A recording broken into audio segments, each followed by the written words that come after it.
is August 29th. Anyway, it's a couple days out to finish the peas. We're just pulling the header back to the yard here to hook up to do canola trials tomorrow, hopefully. So just turn the radio off so we don't get demonetized. Anyway, I just got done changing the concaves back to the small wires on the 8010, so that's ready to go. And then from there, I think we're gonna, from the canola trials, we're gonna go right into the wheat. Maybe next week. I don't know. It's sitting right around 20 right now, so it needs a little more time yet. But she's coming along quite nice. So, but we've got quite a bit of wheat to do. We got 125 acres of wheat. So hard red, that is hard red spring. But anyway, got Buddy in here. I'm just waiting for the whole pile of cars in the way. We're doing stream restoration work along the stream here. There's this whole pile of cars in the entranceway to the road. So I'm just waiting for them to clear out. Then I'm going to take this thing, take the header up to the yard, pick the head off the wagon with the combine, and then I can pull the wagon out of the way, and then we can put the forks on this tractor to bag the peas up, because they're already sold. Just got to get them bagged and get them gone. And then pick the head off the cart here with the combine, or the header wagon, whatever you want to call it. And then we're going to go at, then after that, I think we're bag the peas, and then I got to finish fixing the drill, and then yeah, we'll see where we go from there. So maybe even set the 2188 yet today. I've got to do mixed grain for the neighbor here. So anyway, hopefully we can get moving here, and yeah, we'll talk to you in a little bit. This is at the neighbors up the highway here. We custom combined for him there back early August, late July. There is, well, the rest of his winter barley here, and then all his winter wheat we took off with the 8010. Tried the canola trials, and they are still too wet. Like, I think it came out to like 12, and there were some areas it was going higher. So we didn't get into the trials themselves. I have another small field off to the side where I had cover crops last year, so I kind of want to see how the canola did. It's interesting. I'll post some pictures here on my, I'll post some pictures in the video here if I find it interesting.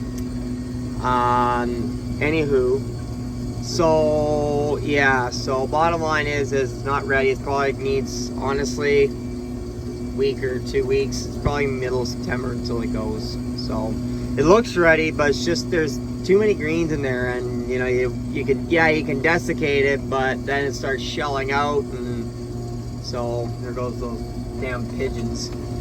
But anyway, I'm gonna leave it for now. And anyway, that yellow over there, this is at the neighbors up the highway here. Like I said, he's got about 25, 27 acres of mixed grain to combine here he wants me to do for him. So I'm just scoping out to see if down here would be the best place to bring the flex head in on the header wagon, or if we're better to come in up by the main yard. If this ditch is, how deep is this ditch?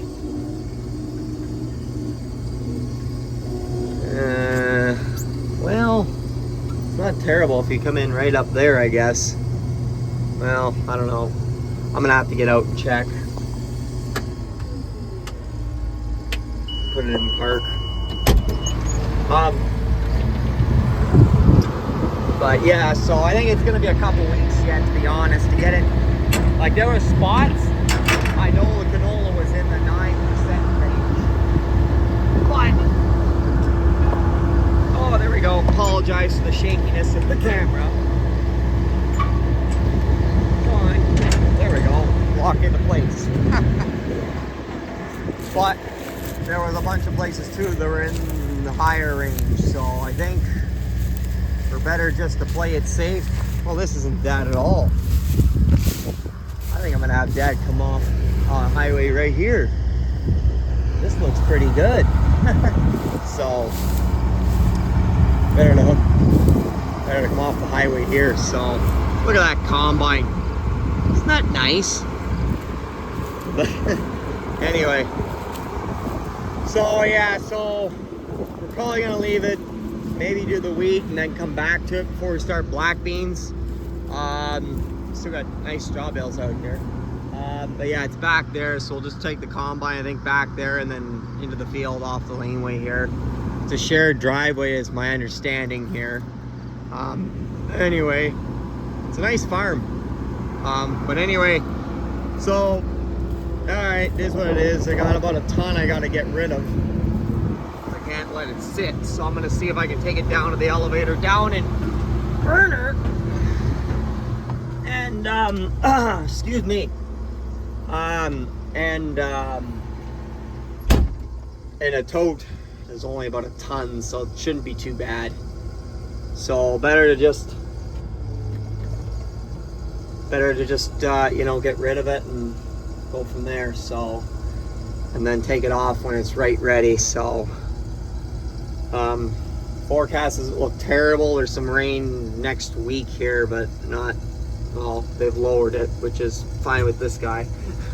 So anyway, I gotta tell Dad where to go when he gets here, and yeah, so we'll talk to you in a little bit. So anyway, guys were wondering, 4,026 engine hours, so that would have rolled over 4,000 last year. Stay on the thing, there you go, and 2733 on the rotor.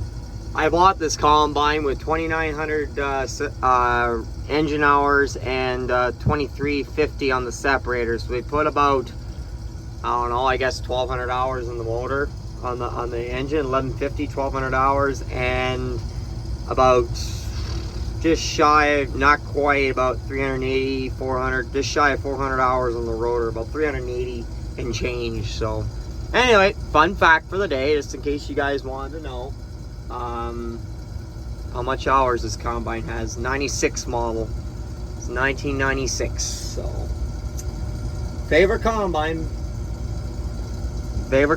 of all time, 2188. So anyway, see you in a while. I'm out. Canola ended up being too wet at home. The moisture is too high, so we left that. We're gonna leave it for about another week or two, and then we might try it again. And I don't know, it looked ready, but clearly wasn't.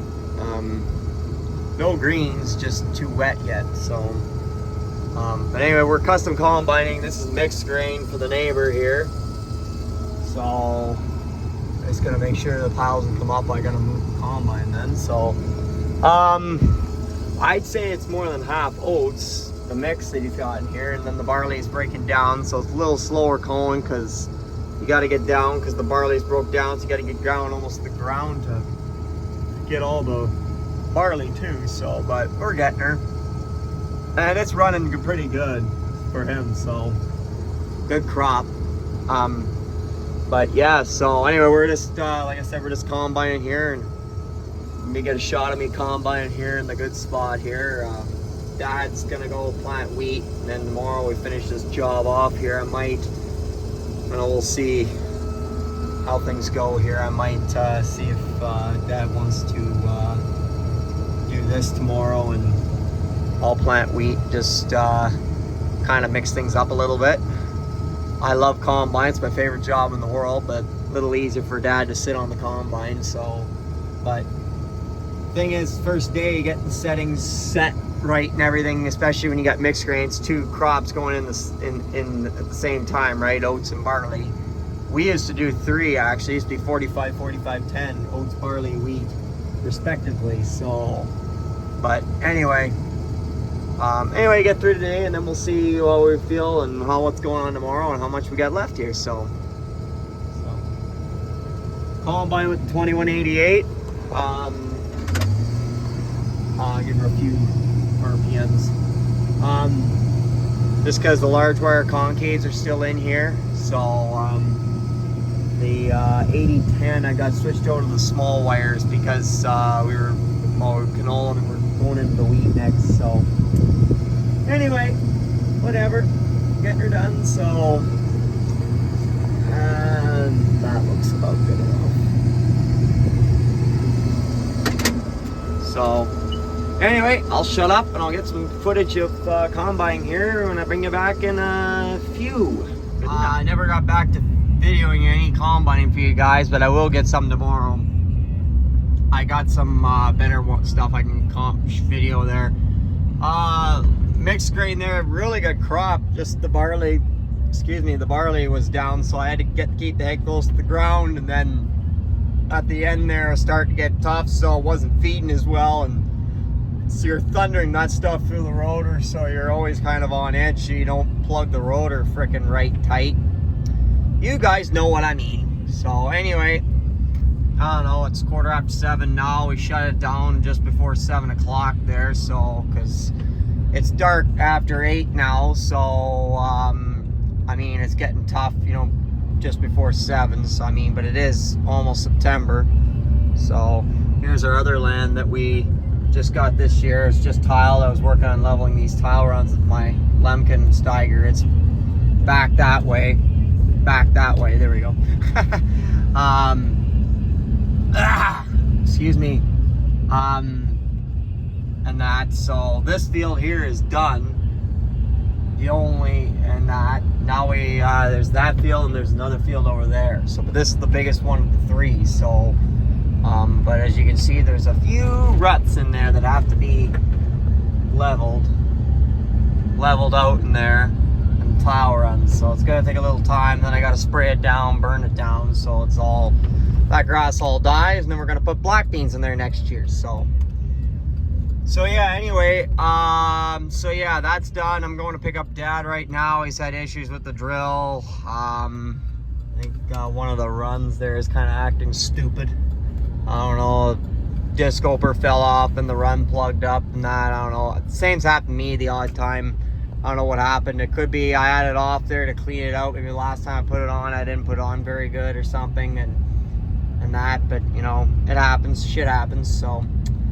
But I mean, it is what it is. So then there's a thing with the disc marker too. So we're gonna, Dad got, I don't know, we got 28 acres of winter wheat to get in, I think, and we don't plant a lot of winter wheat, but we're planting some, and then I think he got about a little over 8 done. I think 8.5, I think, and that. So it's because there was so much, there was issues with the rate at the beginning. I think one of the runs was trying to be stupid, so, and not, it was plugging up, so, but it happens, you know. So anyway, go out here in the morning and we'll get that addressed and then get them going again. So anyway, I'm gonna pick up Dad and then I'll bring you back tomorrow, probably when we're either getting going seeding or when I combine. We'll get some combine footage for you. So anyway, talk to you in a little bit.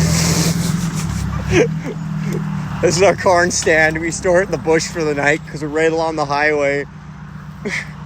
All you can smell is fucking black smoke. Farmer, 4840 John Deere. He's on a 8575 Case IH big square baler. One sec, I got the next day.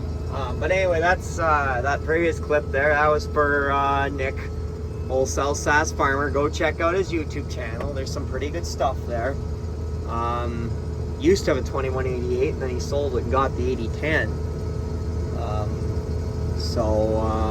Yeah, but he's got some nice equipment there and a lot of nice combines, and got very similar sprayer to what I got, except I think it's a year or 2 newer than mine, and a little different GPS system in it, but same idea. So, but anyway, just finished up last night. We were gonna trim it up. There was only like 40 minutes of combining left, mainly just dinking around the outside here, half hour or so combining, and then it got tough. So I don't know, there's about, I don't know, well it was just up to the bottom of the incline auger there in the hopper, so it was about, I don't know, half a dump on or something like that. Usually when it gets to the auger, that means you're about half full, in my books anyway.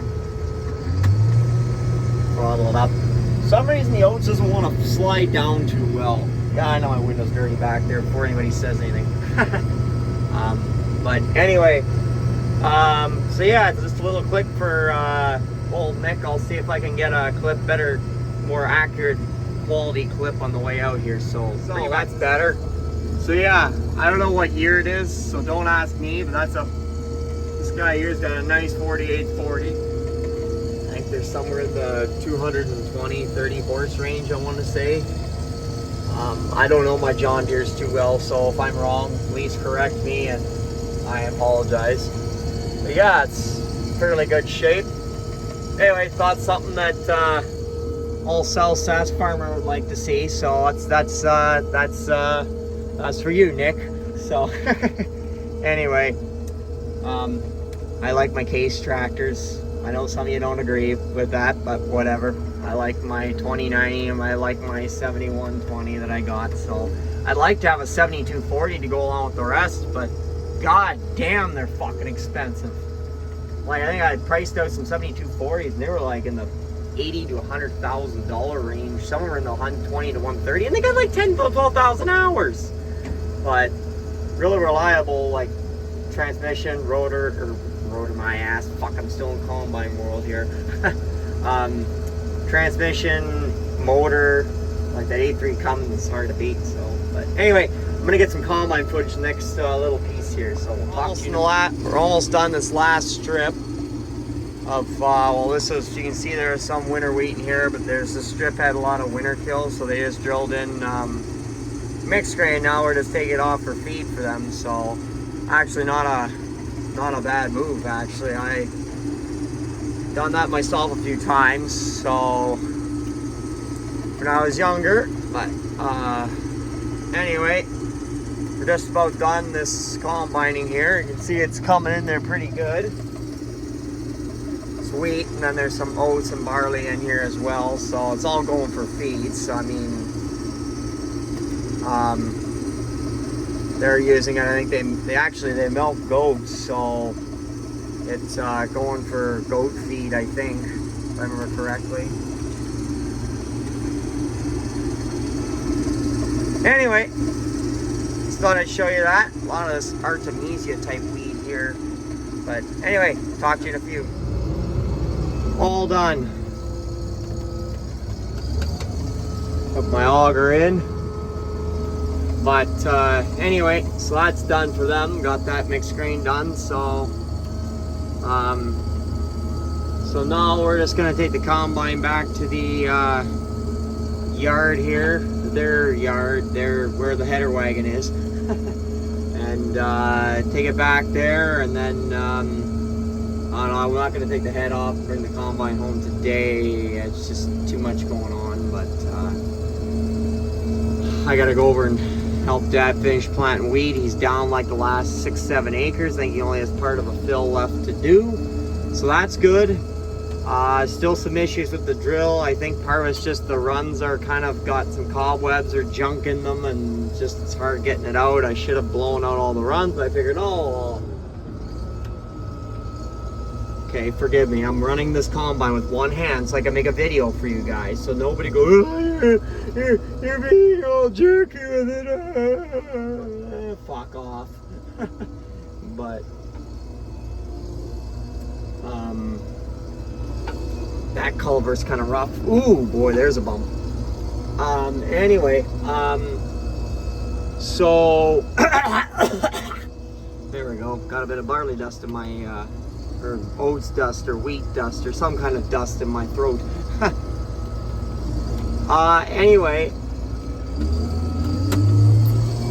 there we go. Anyway, so, but, so yeah, so I mean, I think there might be something in that tube. I'll have to investigate that during the off season. Right now, get this done, get the drill kind of just sucked out, cleaned up, and winterized, put away, and then we can address that after we're done combining. So I got a bearing to do on one of those disc markers. The bearings are getting kind of tired. We opened it up, kind of cleaned the junk out of there this morning. I think the seal went on the back, and so dirt's and shit's getting in there and is causing the bearings to kind of plug up. So that in turn wasn't allowing it to turn very freely. So we took it apart this morning. Didn't take the bearings out because I think the bearings are on its way out. We were ready to lose some rollers, but we had 300 acres to do. I'd say fuck it, replace it, but since we don't, we just kind of put a lot of grease in there, penetrating oil, got as much dirt as we could, and then put the cap back on again. and it seems to be running a lot better now. So it's changed back to my speedometer and RPM on the engine, my digital tack. So anyway, so we'll worry about that in the off season. Get done, and I think there's one or two other small things I have to do on that drill this winter, but not too bad. But yeah, I'll look at those tubes too. So, but anyway, I think that's where I'm gonna leave you guys for this one. We're done combine and barley for them, so that's good. Leave a comment, subscribe, give a guy a like. You know the drill. We're gonna probably start ramping up into the hard red here, the spring wheat. The next, the next week or so, I figure. I'm going to check it this afternoon. I don't think it's ready yet. It's still got a ways to go, I think. So, anyway, let you guys go there. Talk to you on the flip side. Good enough. Okay. Fucking traffic jam. Looks like Dad just finished planting wheat down below. I'm just going down there to scare the fucking birds out, and then that'll be it for today here. But anyway. Traffic jam along the Clover Valley roads. Now they're coming back again, the stupid bastards. Well, won't be long. I'll be down there scaring them, and then you're gonna have some friends join you down there later. Got a guy coming to hunt them here this afternoon. He's gonna start and keep pestering them. So what I mean, when we need a wildlife insurance program like they have out west in Ontario. We get like 50 or 100 fucking birds in this field here, and they're eating the fucking seed, and it hasn't been in the ground for a day. I'm sorry if I sound like a pissed off farmer, and that's because I am. But like, son of a bitch, you know, I spent all this fucking money putting it in the ground, and then you just have a bunch of birds coming. Oh, there's nothing out there. See, that barley out there was another variety. It's just shit. The 2-year-old barley, but it was shit. I never grow it again. That's a 6-year-old, the good stuff, the bright gold stuff. It's getting closer. It's not quite there yet, but it's AAC Vitality, and it kicked the shit out of Esma. Esma was just absolute garbage. No height to it. Heads were droopy and dumpy and small and all that. And yeah, Vitality was, yeah, way better. So even being underseed, it still ran in the, well, except in the crappy spots where it's heavy clay, but where it was really good soil, I bet you it ran in the mid to high 60s. And then, you know, I think the whole field averaged out. I think it was like where we were combine barley there, my previous videos there, earlier in the last week there, I think it was, we were doing, I think we averaged about 55 bushel the acre is what I figured out. So, anyway, that's my rant for the day. I know you guys are I probably pissed off somebody watching this video, because you know, oh, you know, don't be that hard on the geese and blah, blah, blah. Yeah, I don't mind geese. Just stay the hell out of my crops. You know, we're likely gonna need 4-wheel drive getting up this cliff. No, maybe not. Maybe we just have to feather the gas gradually, don't spin out. So, but no, I'm sorry but you know, like, holy shit, you know, like, I can't keep taking these kinds of losses just because, oh, we have to respect the wildlife. Yeah. And it's true, we do. But there are limits. There are limits when it affects somebody's livelihood and because the population is getting too stupid. That's when I have a problem. There's my later planted 902 canola. You can see out there, it's demonetized, so I don't get demonetized. The radio's on. You can see out there the canola's coming along quite nice. So anyway, talk to you later.